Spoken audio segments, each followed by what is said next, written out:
Oi, tudo bem? Eu sou a Alice, primeiro marketing, e hoje eu vim fazer a apresentação do trabalho sobre transformações do espaço geográfico. Então, no momento de decisão sobre o que eu falaria, decidi que faria uma comparação antes e depois sobre algo bonito. Então vamos lá.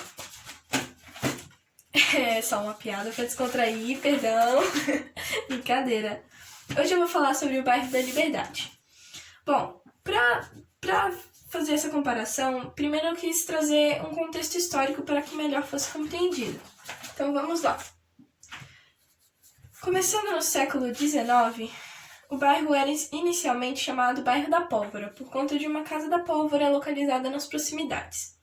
Outro ponto muito importante seria o Lago da Forca, um local que tinha forcas para execução de criminosos e escravos fugitivos. Bom, se o bairro se chamava Bairro da Pólvora, então qual a origem desse nome Liberdade?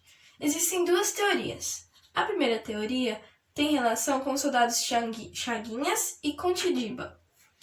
Basicamente, os soldados da região de São Paulo fizeram um levante à coroa portuguesa atrás de aumento salarial. Porém, isso não foi muito bem aceito e eles foram condenados à morte em praça pública.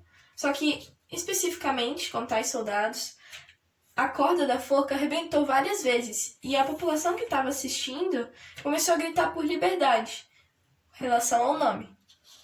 A segunda teoria faria relação com a abolição da escravidão. Inicialmente, esse bairro era majoritariamente habitado por ex-escravos, uma população negra.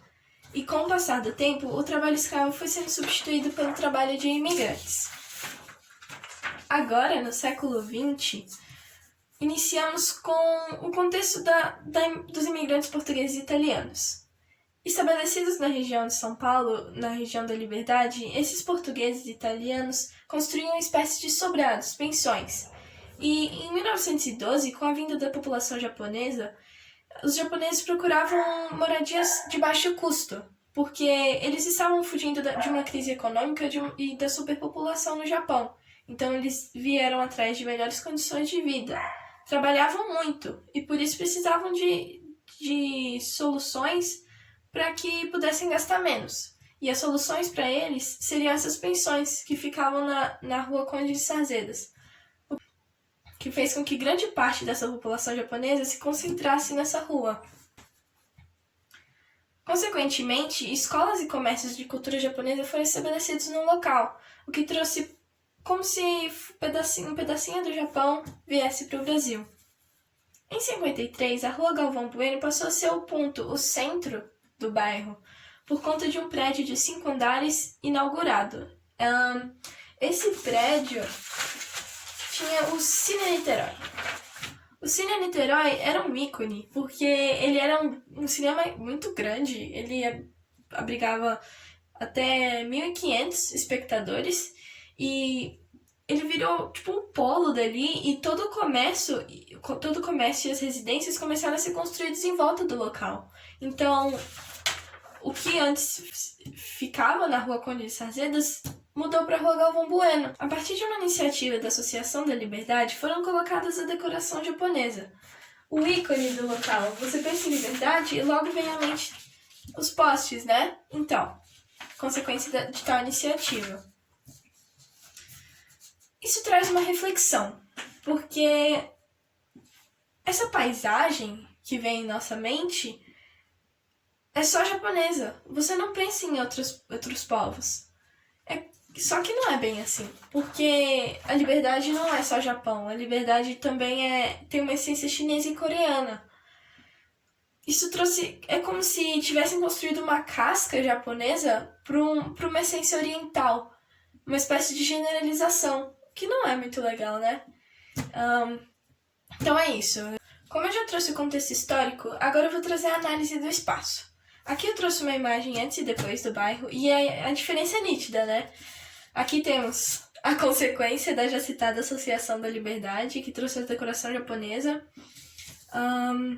a diferença das residências e das construções, muitos prédios. Aqui as residências eram mais clássicas, com a arquitetura da época. Não eram tão exuberantes, né? Vamos assim dizer, tão grandes. Aqui, a imensa quantidade de comércios, posso afirmar que a grande parte deles é de comerciantes orientais e o fluxo de pessoas muito maior. Aqui era bem mais pacato, como decorrência do turismo, né, e do comércio, porque muitos são atraídos pelo comércio de roupas, alimentos, pela curiosidade, né, a curiosidade da cultura, a gente sempre quer conhecer, quer entender. E aqui o fluxo de carros, a rua antes não era tão... Aqui tá difícil de ver, mas tem uma daquelas carroças. A evolução, né, industrial aqui é bem perceptível. E é basicamente isso. Espero que eu tenha feito um bom trabalho. E é isso. Obrigada, Toninho. Obrigada, Estênio.